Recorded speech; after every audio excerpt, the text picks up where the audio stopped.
Hey everybody, it's Eric from epautos.com, your Libertarian car guy. I'm going to try to get a quick walk around here in the 2018 Kia Niro hybrid. Not many people even know this thing exists or that it's a hybrid, and it is hard to tell that it's a hybrid. In fact, if you look at it, really the only way to tell externally that it is a hybrid is by noting the second fuel door, which is where you plug in here.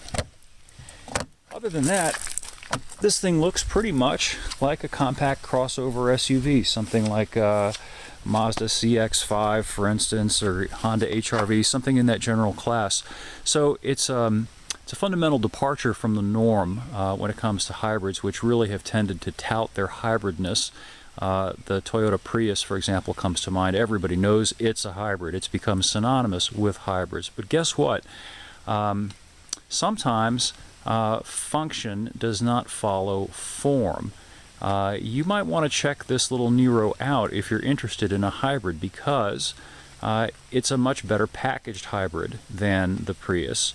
It is nearly a foot shorter in terms of its overall footprint, but howdy-dee-dee-doo, it has almost 4 inches more backseat legroom, and that's just the first thing I want to show you here.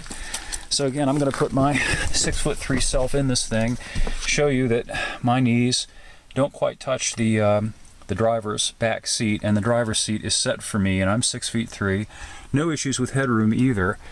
This is a considerably more comfortable car to be in the back seat anyway, than the Prius, despite the fact that it's about a foot shorter, which means it's easier to park and more maneuverable. The other thing that it's got over the Prius is that because it is shaped like a crossover SUV rather than a hatchback sedan as the Prius is, you get substantially more total cargo capacity, which makes it a more useful little thing. The Prius has about 27 cubic feet of cargo capacity. This has nearly double that.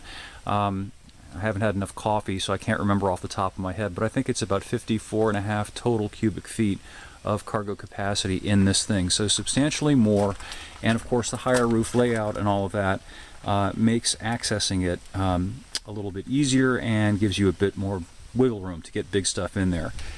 There's the plug-in, by the way, for the plug-in. Now, another difference that you might be interested in is that this thing actually is not slow. If you've seen the new Prius, you know how racy they've made it look. Well, it isn't actually very racy performing. It still takes close to 10 seconds to get to 60, whereas this little thing will do it in about 8.5 seconds. And for a hybrid, that's pretty quick. It'll even catch rubber. You can spin the tires on a rolling start with this thing, and part of that is a function of the fact that it's got a lot of torque right now from its electric motor hybrid drivetrain. But Kia clearly decided to put some verve into this thing rather than fixate on fuel economy über alles. Now, the Prius does get slightly better mileage than this thing, and speaking of mileage, interestingly, the city highway mileage stats of this are slightly below the regular Niro, which is a hybrid but not a plug-in.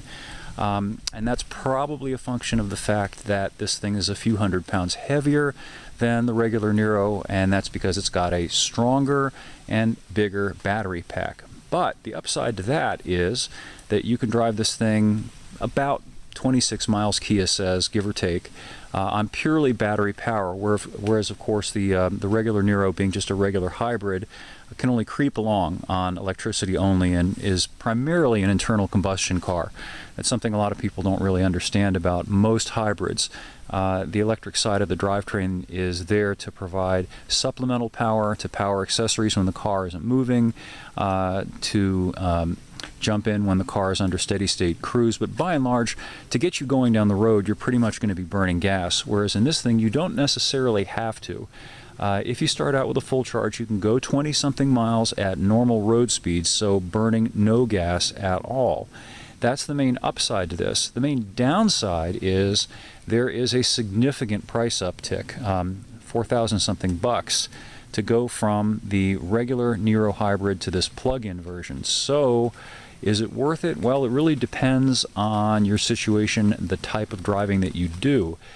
If you're somebody who lives in the city, if you have a fairly short commute that's within the orbit of this thing's battery-only range, and if you can plug in when you get there, you might end up actually saving money on this versus the regular Niro hybrid. And another way to look at this is to look at it versus, say, a pure electric car like a Tesla.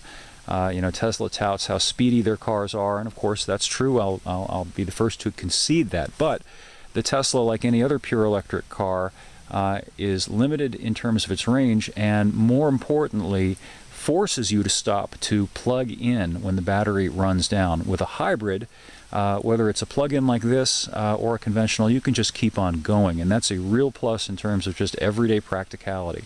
You don't have to deal with it if you don't want to. So it's a more versatile vehicle in my opinion, and it's also substantially cheaper. If you look at this compared to, say, the Tesla 3, the least expensive version of that thing is $35,000, and they're not even selling it right now. They've been taking deposits on it, but the only one that's available is the one that costs about $40,000, so it's really an apples-oranges comparison. And even at that level, this little Niro comes out looking pretty damn good, in my opinion, compared to the Tesla. Anyway, I'll have a full review up at epautos.com shortly, the web's best libertarian gearhead site. And thanks for viewing, and we will catch up with you again soon.